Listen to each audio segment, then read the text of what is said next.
Hello friends. C plus plus language सीखने की series में आज हम देख रहे हैं लेक्चर 8 का पार्ट 1। हमारा आज का टॉपिक है static members in C plus plus. Static members में हम तीन चीज़ें आज देखेंगे। सबसे पहले स्टैटिक लोकल वेरिएबल, फिर स्टैटिक मेंबर वेरिएबल्स, फिर static member functions. Static local variable का कॉन्सेप्ट सी लैंग्वेज में भी था, पर स्टैटिक मेंबर वेरिएबल और स्टैटिक मेंबर फंक्शंस ये सी प्लस प्लस में नए टॉपिक्स हैं। तो पहले देखते हैं स्टैटिक लोकल वेरिएबल। सी लैंग्वेज के कॉन्सेप्ट को याद करें, ये बिल्कुल वही है। स्टैटिक लोकल वेरिएबल मतलब किसी ब्लॉक के अंदर, जनरली फंक्शंस के अंदर बनाया गया वेरिएबल जिसको स्टैटिक कीवर्ड से क्वालिफाई किया गया हो। जैसे एग्जाम्पल के लिए हम एक फंक्शन बनाते हैं। हमने एक फंक्शन बनाया फन, और इस फंक्शन के अंदर हमने एक वेरिएबल बनाया x। पर इस वेरिएबल को बनाते वक्त अगर स्टैटिक कीवर्ड लिख दिया जाएगा तो ये वेरिएबल कहलाएगा स्टैटिक लोकल वेरिएबल। इस वेरिएबल की खास बात यह है कि इसकी बाय डिफॉल्ट वैल्यू होती है 0, यानी इसमें गार्बेज वैल्यू नहीं होती है, 0 वैल्यू होती है। और इस वेरिएबल की life time throughout the program है। यानी ये फंक्शन नॉर्मली क्या होता है, जैसे मैं एक और वेरिएबल बनाता हूँ y, ये y वेरिएबल स्टैटिक वेरिएबल नहीं है। तो दोनों में डिफरेंस समझिए।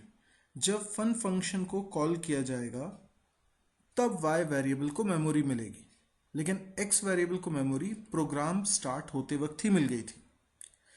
x की मेमोरी डिस्ट्रॉय नहीं होगी जब तक प्रोग्राम एंड नहीं होगा, लेकिन y डिस्ट्रॉय हो जाएगा जैसे ही फन फंक्शन का काम कंप्लीट होगा। अगर एक प्रोग्राम में ये फन फंक्शन कई बार कॉल हो तो y बार बार बनेगा, बार बार डिस्ट्रॉय होगा। लेकिन x वेरिएबल वो जो एक बार बना है वो प्रोग्राम के एंड होने तक एक ही कॉपी उसकी एग्जिस्ट करेगी, वो कभी डिस्ट्रॉय नहीं होगा during the execution of the program. y में गार्बेज वैल्यू रहेगी जबकि x में 0 रहेगा।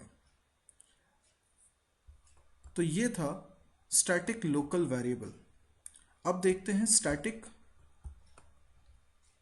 Static member variable.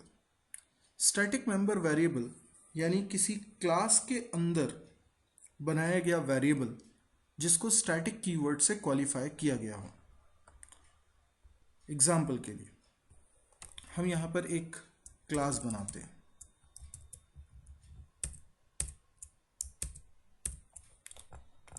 Class account. Account class के अंदर हमने प्राइवेट वेरिएबल बनाया बैलेंस, और इसी के अंदर मैं एक स्टैटिक वेरिएबल बना रहा हूँ, static float rate of interest ROI। तो आप देख सकते हैं कि इस क्लास के अंदर हमने एक बैलेंस वेरिएबल बनाया है, एक ROI वेरिएबल बनाया है।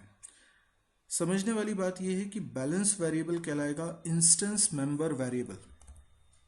जी हाँ, जो बिना स्टैटिक कीवर्ड के बनते हैं क्लास के अंदर, उन वेरिएबल्स को इंस्टेंस मेंबर वेरिएबल कहा जाता है। जबकि जो वेरिएबल स्टैटिक कीवर्ड के साथ बन रहे हैं क्लास के अंदर, उन्हें स्टैटिक मेंबर वेरिएबल कहा जाता है। स्टैटिक मेंबर वेरिएबल को ही हम लोग क्लास वेरिएबल भी कहते हैं। तो इस तरीके से हमने समझा कि क्लास वेरिएबल क्या होता है। जो स्टैटिक मेंबर वेरिएबल होते हैं उन्हीं को क्लास वेरिएबल कहते हैं। इसके अलावा इसके अंदर कुछ फंक्शंस भी हो सकते हैं, जैसे set balance. Set balance function में हम बैलेंस सेट कर रहे हैं बी। यदि मैं मेन फंक्शन बनाता हूं, उसके अंदर CLR SCR, then account class का एक ऑब्जेक्ट बनाता हूं, let's say A1, so A1 एक ऑब्जेक्ट है जिसके अंदर एक ही वेरिएबल होगा बैलेंस। ROI वेरिएबल ऑब्जेक्ट का पार्ट नहीं होता। इसका मतलब चाहे मैं एक भी ऑब्जेक्ट नहीं बनाता इस क्लास का तो भी ROI वेरिएबल एग्जिस्ट करता। हालांकि C++ में स्टैटिक वेरिएबल को क्लास के अंदर डिक्लेयर भर कर देने से